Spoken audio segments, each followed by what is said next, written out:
l'été de LC Première. Le plan Marshall en faveur du monde kanak jugé sinistré. Le Sénat coutumier voudrait que son projet entre dans une phase active. Un comité de pilotage provisoire a été mis en place.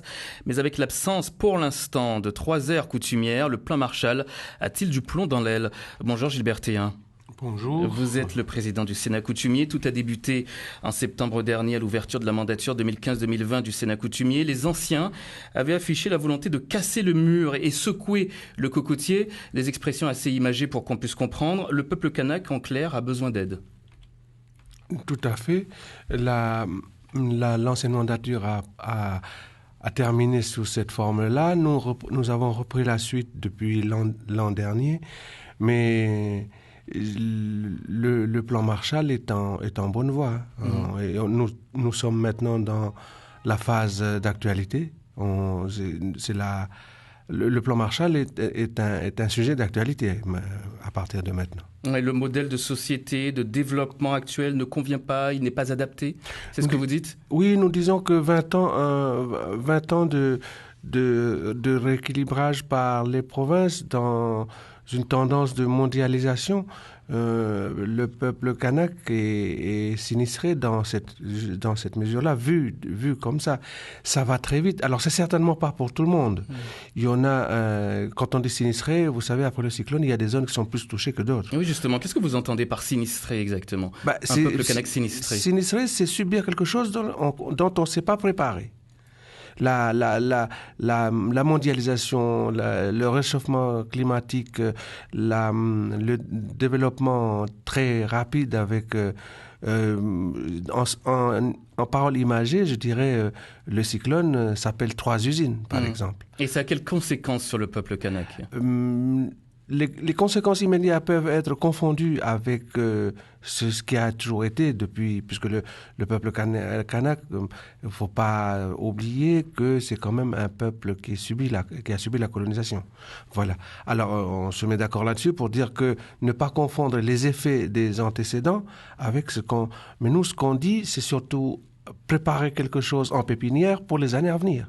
Oui. Parce que d'ici 10 ans, si ça continue comme ça, c'est fini, quoi. Quel sera le peuple kanak dans 50 ans ou plus? Quelles sera nos tribus, nos autorités coutumières dans 50 ans? Un comité de pilotage a été mis en place, Gilbert Théhin. Pourquoi provisoire, comité de pilotage provisoire?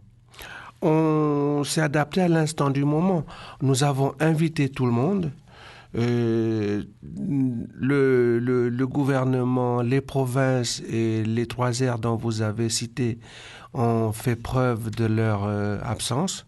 Et du coup, on dit provisoire pour la forme.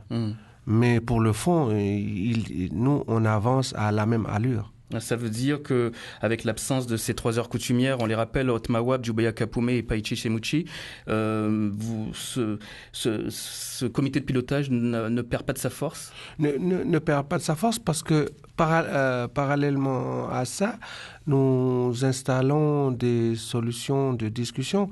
On est ouvert, on retourne les voir.